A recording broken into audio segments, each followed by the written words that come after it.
नमस्कार मित्रांनो, ॲडव्होकेट आनंद या आपल्या यूट्यूब चॅनलवर तुमच्या सगळ्यांचं पुन्हा एकदा स्वागत. मागच्या काही आठवड्यांमध्ये आपण वेगवेगळ्या विषयांच्या संदर्भात माहिती घेतली. आज आपण एका नवीन विषयाच्या संदर्भात माहिती घेणार आहोत. CAA म्हणजे नागरिकत्वाचा जो कायदा आहे त्याच्यामध्ये जी काही दुरुस्ती करण्यात आली त्या कायद्याबद्दल. आपण सगळ्यांनी पाहिलंच असेल की टीव्हीवरती या कायद्याच्या दुरुस्ती संदर्भात खूप मोठा गदारोळ झाला. एका ठराविक धर्मीय लोकांनी या बाबतीत हा कायदा आमच्या विरोधात आहे अशा स्वरूपाचं त्यांचं म्हणणं होतं. हा CAA नेमका काय आहे हे समजावून घेताना थोडंसं इतिहासामध्ये डोकावून पाहावं लागेल. भारताला 1947 साली स्वातंत्र्य मिळालं आणि भारताची जी राज्यघटना आहे ही राज्यघटना 1950 साली अंमलात आली. पण ही राज्यघटना आणि हे स्वातंत्र्य येण्या अगोदर 1935 साली भारतामध्ये एक वेगळा कायदा इंग्रजांनी प्रस्थापित केला. त्या कायद्याला दी गव्हर्नमेंट ऑफ इंडिया ऍक्ट 1935 असं म्हटलं जातं. या कायद्यामध्ये भारताचा भूभाग म्हणजे भारताचा भौगोलिक भाग किती आहे या संदर्भात उल्लेख केलेला आहे. आज मितीला असणारा अफगाणिस्तान, त्याचबरोबर आज मितीला अस्तित्वात असणारा पाकिस्तान, आपला भारत देश आणि आपल्या पूर्वेला असणारा बांगलादेश एवढा मोठा भौगोलिक भूभाग यामध्ये उल्लेख केलेला होता. या कायद्याचा जो अंमल होता तो या एवढ्या मोठ्या भूभागावर होता. मूळतः हा कायदा होता काय तर ह्याच्यामध्ये दुहेरी राज्य अशी संकल्पना होती. ह्याचाच अर्थ इंग्रज आणि भारतातल्या काही लोकांना यामध्ये प्रतिनिधित्व करण्यासाठी संधी देण्याचा असा हा कायदा होता. अर्थात तो इतर कायद्यांप्रमाणे म्हणजे इंग्रजांच्या इतर कायद्याप्रमाणे तोही फसवाच होता. त्यासाठी बऱ्याच प्रमाणामध्ये ऑब्जेक्शन्स, त्यामध्ये बऱ्याच प्रमाणामध्ये विरोध हा तत्कालीन राज्यकर्त्यांनी, तत्कालीन प्रतिनिधींनी केलेला होता. पण इंग्रजांनी सुमारे 250 वर्ष आपल्या भारतावर बळजबरीने राज्य करण्याचा प्रयत्न केला होता. त्यामुळे अशा वेगवेगळ्या क्लुप्त्या ते लढवत होते, जेणेकरून जे कोणी आज मितीला अस्तित्वात असणारे समाज आहेत ते त्या इंग्रजांना आपले राज्यकर्ते म्हणून कुठल्या ना कुठल्या पद्धतीने मान्यता देतील ही त्यांची मूळ संकल्पना होती किंवा तो मूळ उद्देश होता.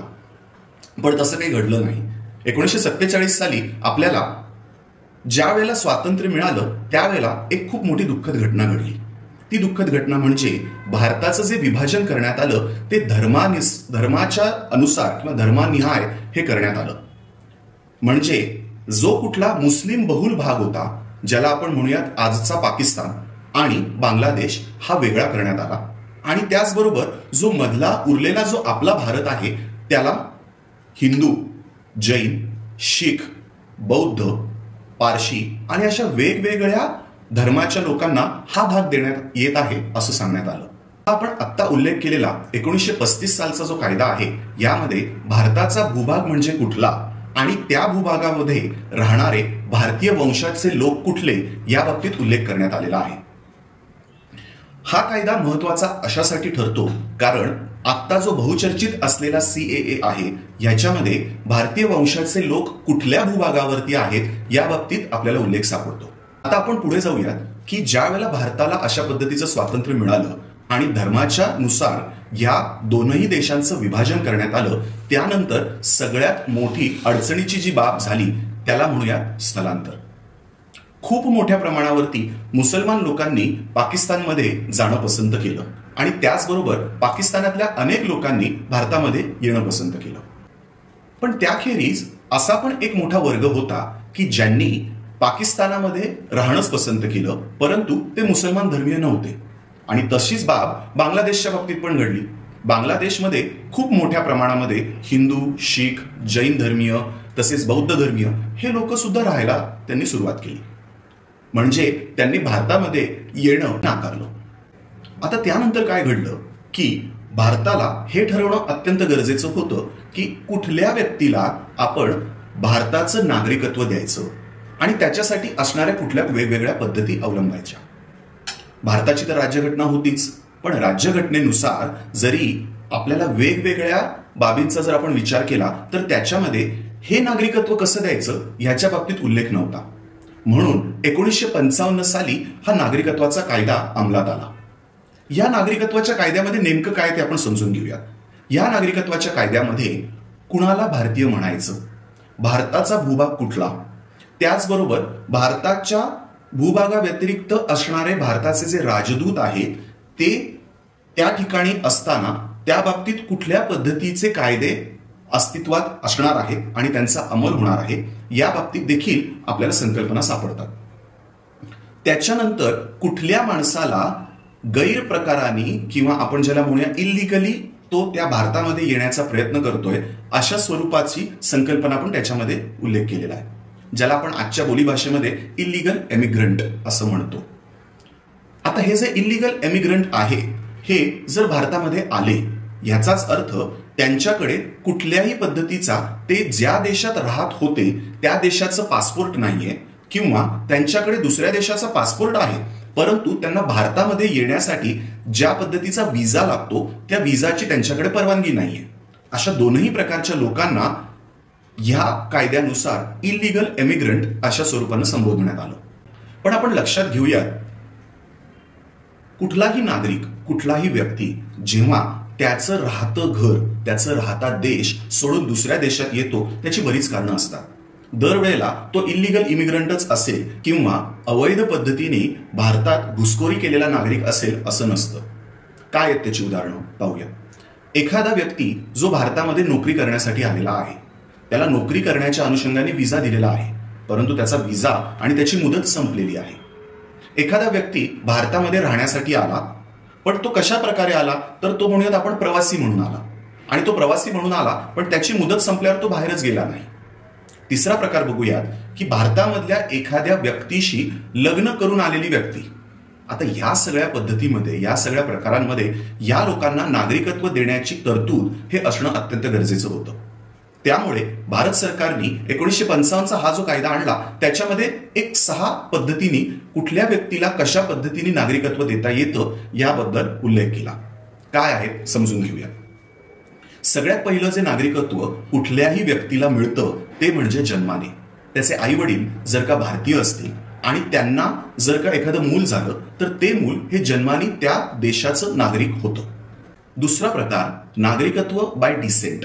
ह्याचा अर्थ जे भारतीय वंशाचे मूळ लोक आहेत त्यांना भारतीयाचा किंवा भारताचं नागरिक होण्याचा अधिकार या डिसेंट या प्रकारात दिला गेला.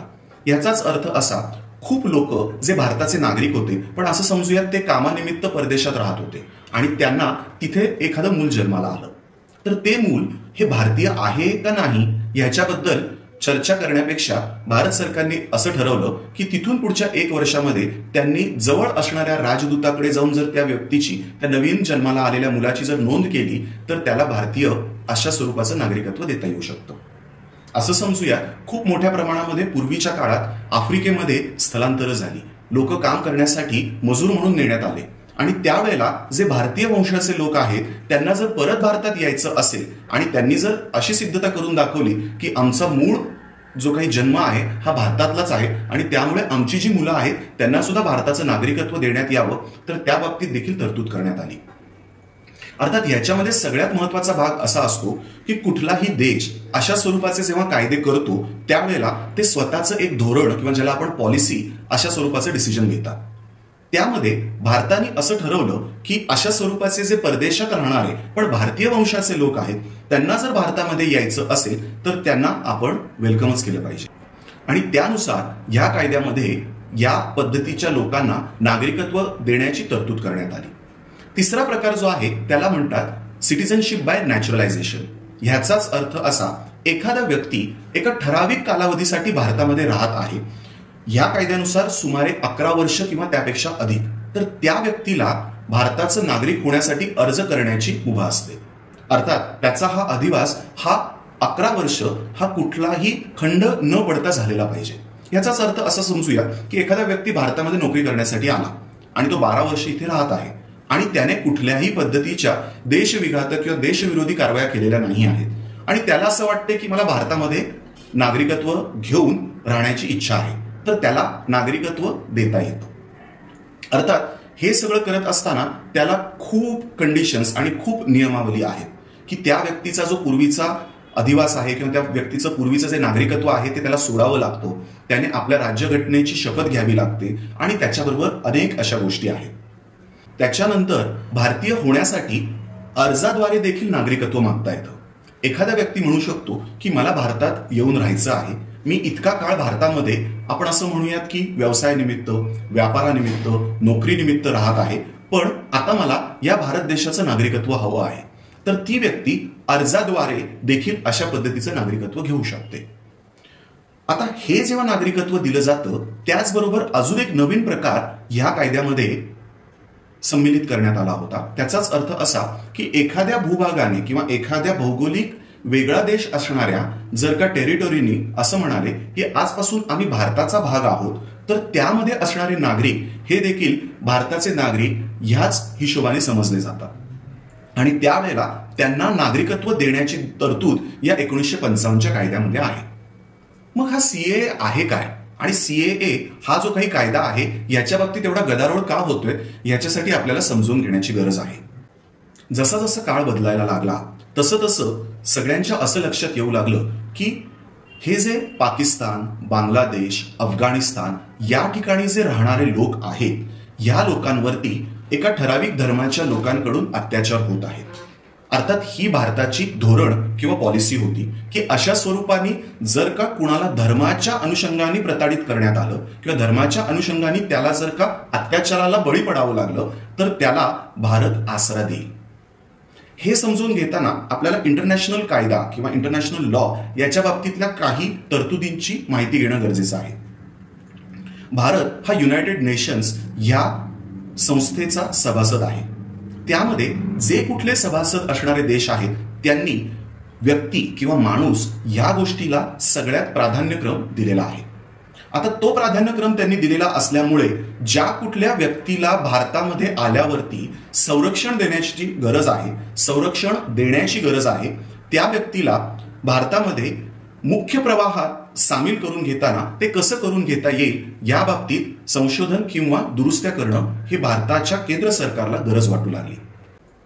भारत सरकारला असं लक्षात आलं की या 3 देशामध्ये ज्या वेळेला हिंदू, बौद्ध, जैन, शीख, पारशी किंवा ख्रिश्चन अशा स्वरूपाच्या लोकांवरती किंवा हे धर्म फॉलो करणाऱ्या लोकांवरती अत्याचार होत आहेत, त्यावेळेला ते जर भारतामध्ये आसरा मागत असतील, ह्याचाच अर्थ असायलम मागत असतील, तर त्यांना ते असायलम देणं हे अत्यंत गरजेचं आहे. असायलम याचा अर्थ असा की एखादी व्यक्ती जर का शरण मागत असेल तर त्याला शरणार्थी म्हणून एक राहण्याचं ठिकाण देणं. ज्या वेळेला आपण असायलम मागणारे रेफ्युजी असं म्हणतो, म्हणजेच मराठी भाषेमध्ये विस्थापित झालेले लोक याच्या बाबतीत उल्लेख करतो, त्यावेळेला या विस्थापनाच्या वेगवेगळ्या संकल्पना वेगवेगळे देश या फॉलो करत असतात. उदाहरण बघा की आत्ताच्या घडीला जे काही इस्रायल आणि पॅलेस्टाईन यांच्यामध्ये जे काही भांडण चालू आहे, यांच्यामध्ये जे काही युद्ध चालू आहे, त्यावेळेला देखील खूप मोठ्या प्रमाणामध्ये लोकांचं स्थलांतर होत आहे, खूप मोठ्या प्रमाणात लोकांचं विस्थापन होत आहे. ह्याच्या अगोदर झालेलं जे काही युद्ध आहे किंवा जे आपण म्हणूया आत्ता मितीला चालू असलेलं रशिया आणि युक्रेन याच्या बाबतीतलं युद्ध आहे, त्यामध्ये देखील ज्या मोठ्या प्रमाणामध्ये रशियाने युक्रेनच्या भूभागावरती कब्जा मिळवला, त्या अनुषंगाने त्यातले जे युक्रेनियन लोक होते त्यांनी युरोपमध्ये जाणं पसंत केलं. आता हे जे विस्थापित झालेले लोक आहेत यांना काही ठराविक काळ, आपण समजूयात एखादा महिना 2 महिने, ते पर्टिक्युलर देश हे सांभाळू शकतात. कारण ज्या वेळेला अशा स्वरूपाची कुटुंब विस्थापित होऊन त्या देशामध्ये स्थलांतर करतात किंवा स्थलांतर करून ते पलायन करून येतात, त्यावेळेला त्यांना खाणं, राहणं, त्याचबरोबर वीज, त्यांच्या पाण्याची गरज, या सगळ्या गोष्टींचा खर्च अशा स्वरूपाने जो देश त्यांना मदत करत आहे त्यांच्यावर येऊन पडतो. या पद्धतीने ज्या वेळेला खूप मोठ्या प्रमाणामध्ये स्थलांतर होतं आणि खूप मोठ्या प्रमाणामध्ये लोक एखादा त्यांचा स्वतःचा देश सोडून दुसऱ्या देशामध्ये राहण्यासाठी कायमचे जातात, त्यावेळेला ते ज्या देशात गेलेले आहेत त्या देशाची मात्र नक्कीच कोंडी होते. ती कशी आपण समजून घेऊया. सीएए या बाबतीत या बाबीचा कोणीच उल्लेख करताना दिसत नाही. ही वस्तुस्थिती आहे की जे हिंदू, बौद्ध, शीख, जैन अशा वेगवेगळ्या धर्माचे लोक ज्यांना धर्माच्या नावाखाली प्रतारणा होत होती किंवा धर्माच्या नावाखाली त्यांच्यावरती अत्याचार होत होते, त्यांना भारताने शरण देण्याचं ठरवलं. ही भारताची पॉलिसी होती. पण ते लोक जेव्हा भारतात येऊन राहू लागले त्याच्यानंतर त्यांचा हा जो काही सांभाळ आहे हा किती वर्ष करायचा. त्यांना जोपर्यंत आपण मुख्य प्रवाहात आणत नाहीत, त्यांना आपण नोकऱ्या देत नाहीत, जोपर्यंत त्यांच्या व्यक्ती ह्या अनुषंगाने आपण त्यांची मदत घेत नाही किंवा त्यांच्या मॅनपॉवरचा किंवा मानव ऊर्जेचा आपल्या मुख्य प्रवाहामध्ये मदत करून घेत नाही, वापर करत नाही, तोपर्यंत अशा स्वरूपाचे असणारे जे लोक आहेत ते आपल्यासाठी डोईजडच होतात. जर त्यांना मुख्य प्रवाहामध्ये आणलं तर त्याचा फायदा असा होऊ शकतो की आपल्याला जे मानव संसाधन हवं आहे ते मोठ्या प्रमाणात मिळू शकतं. आता त्याच्या बाबतीतलं एक वेगळ्या पद्धतीचं आर्ग्युमेंट असं असेल की अहो आपला भारत हा मानव किंवा आपण ज्याला म्हणूयात की लोकसंख्येच्या बाबतीत सगळ्या देशांच्या पुढे आहे. मग ही अशी लोक आणि त्यांची आपल्याला मानव ऊर्जा किंवा मानव संसाधन म्हणून काय अशी मदत होणार आहे. पण एक आपल्याला विसरून चालणार नाहीये की ही लोक आज मितीला भारतामध्ये शरणागती पत्करून आलेली आहेत किंवा शरणागत या अनुषंगाने राहत आहेत. त्यांचा खर्च, त्यांच्या बाबतीतला सगळा जो काही उठाठेव आहे ही भारत सरकारला करावीच लागत आहे. पण त्यांना त्या असायलम किंवा आपण म्हणूयात की त्या ठराविक क्षेत्रामध्येच राहण्यासाठी जे आपण बाधित करून ठेवलेलं आहे किंवा त्यांना ते असणारं जे बंधन आहे ते जोपर्यंत आपण ओपन करत नाही आणि त्यांना मुख्य प्रवाहामध्ये आणत नाही तोपर्यंत त्यांच्या असणाऱ्या ऊर्जेचा आपण वापरच करू शकत नाही आणि आपण तर त्यांना कायम पोसतच बसलोय. म्हणून भारत सरकारने एक कट ऑफ डेट आणली.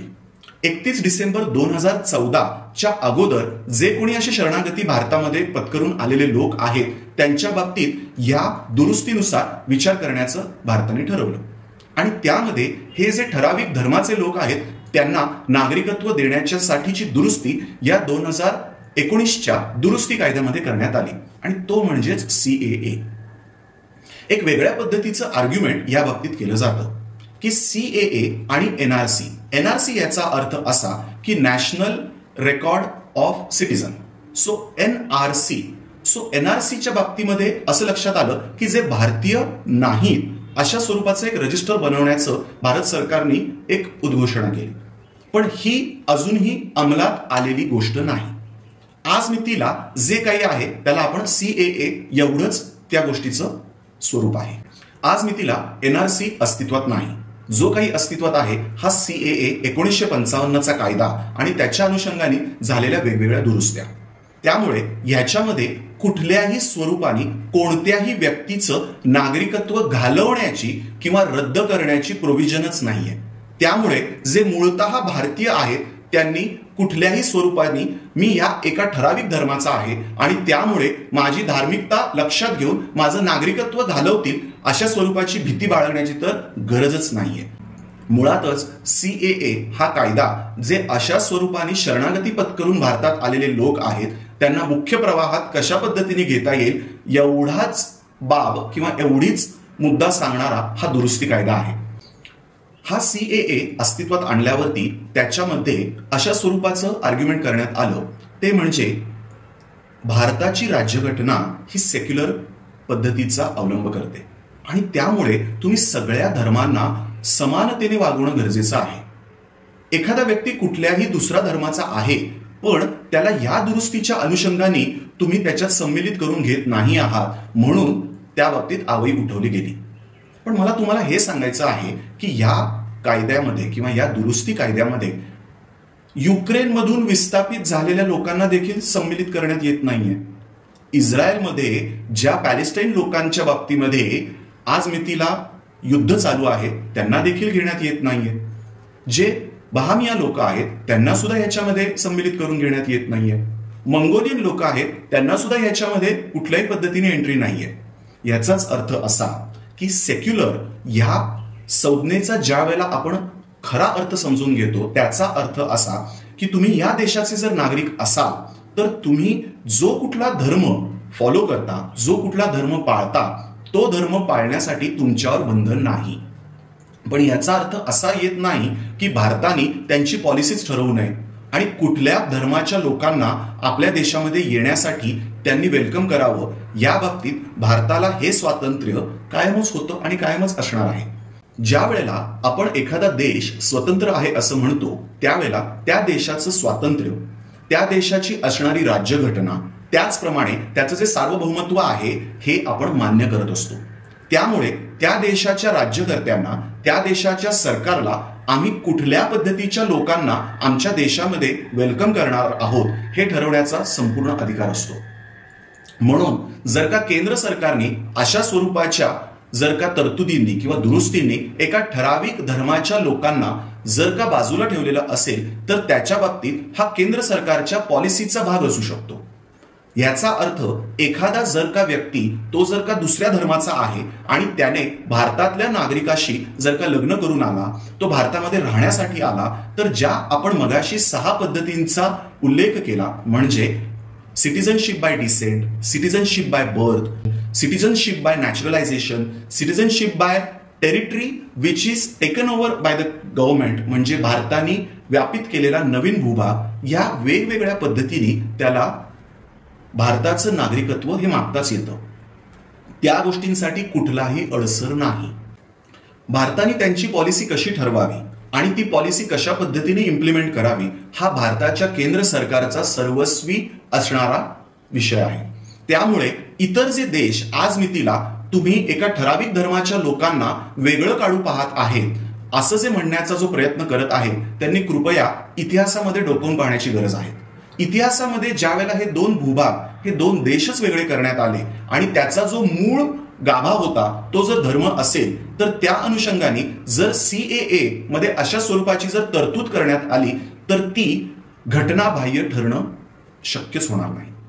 त्यामुळे जर का आपण पुढे जाऊन पाहिलं तर अशा स्वरूपाच्या ज्या काही दुरुस्त्या आहेत, या दुरुस्त्यांच्या बाबतीत सखोल पद्धतीने विचार केल्यावर असं लक्षात येतं जे वेगवेगळे ह्या अगोदर अस्तित्वात असणारे कायदे आहेत त्या बाबतीमध्ये आपल्याला वेगवेगळे जेव्हा कोर्ट केसेस येतात, वेगवेगळ्या पद्धतीच्या जेव्हा याचिका दाखल होतात, त्यावेळेला त्याच्यामध्ये असणाऱ्या ज्या त्रुटी आहेत या बाबतीत आपल्याला समजून येतं। CAA 2019 म्हणजे नागरिकत्वाचा कायदा 2019 हा जरी 2019 साली पारित करण्यात आला तरी त्याची अंमलबजावणी ही 11 मार्च 2024 अनुषंगाने करण्यात येत आहे।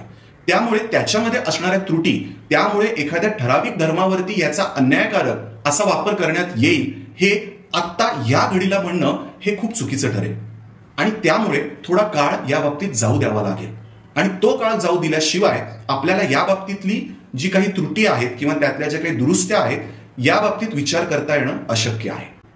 तुम्हाला जर का या कायद्याबाबतीत अजून सखोल पद्धतीने जर समजून घ्यायचं असेल तर त्या बाबतीतली जी लिंक आहे ती मी डिस्क्रिप्शन बॉक्समध्ये दिलेली आहे। त्यामध्ये इंग्लिश आणि हिंदी असा अनुवादित असणारा हा CAA आणि त्याच्या बाबतीतला दुरुस्ती कायदा हा देखील त्याच्यामध्ये तुम्हाला पाहायला मिळू शकतो। तर आजच्या ह्या व्हिडिओमध्ये आपला मूळ उद्देश हा होता की इतिहासाच्या अनुषंगाने कशा कशा डेव्हलपमेंट होत गेल्या आणि भारत सरकारला हा कायदा पारित करण्याची गरज काय पडली, तर त्या बाबतीत आज आपण समजून घेण्याचा प्रयत्न केला। अर्थात यामध्ये असणारं जे पॉलिटिक्स आहे ते आपण क्षणभरापुरतं बाजूला ठेवूया की हा कायदा आत्ता इलेक्शनच्याच अगोदर आणण्याची गरज होती का, तर या सगळ्या बाबींबाबतीत आपण विचार करत नाही आहोत। पण कधी ना कधीतरी हा कायदा हा पारित होणारच होता। अर्थात हे कायदा पारित झालेला नसून त्यामध्ये असणारी दुरुस्ती आहे हे आपण विसरून चालणार नाही। त्यामुळे हा कायदा कशी कूस बदलतो आहे, त्याच्यामध्ये अजून कुठल्या कुठल्या पद्धतीने अडीअडचणी निर्माण होत आहेत या बाबतीत समजून घेणं अगदी वेगळेपणाचं ठरेल। आपण असं लक्षात घेऊया की ज्या वेळेला आपण कॉन्स्टिट्यूशन किंवा भारतीय राज्यघटना याच्या बाबतीत विचार करतो तर राज्यघटनेच्या बाबतीत आपल्याला असं लक्षात येतं की जी काही भारताची राज्यघटना 26 जानेवारी 1950 रोजी अंमलात आली त्याच्यामध्ये दुरुस्त्या झाल्याच नाहीत का, तर नक्कीच झाल्या। त्या ज्या दुरुस्त्या झाल्या त्या जसा जसा आपण प्रवास करत पुढे आलो त्यावेळेला त्यामध्ये असणाऱ्या दुरुस्त्या या बाबतीत तत्कालीन लोकांनी वेगवेगळी संशोधनं केली, दुरुस्त्या केल्या। तसंच या कायद्याच्या बाबतीत पण होईल, पण हा कायदा येऊच द्यायचा नाही ही जी आपली भूमिका जर असेल तर ती संपूर्णपणे चुकीची ठरू शकते।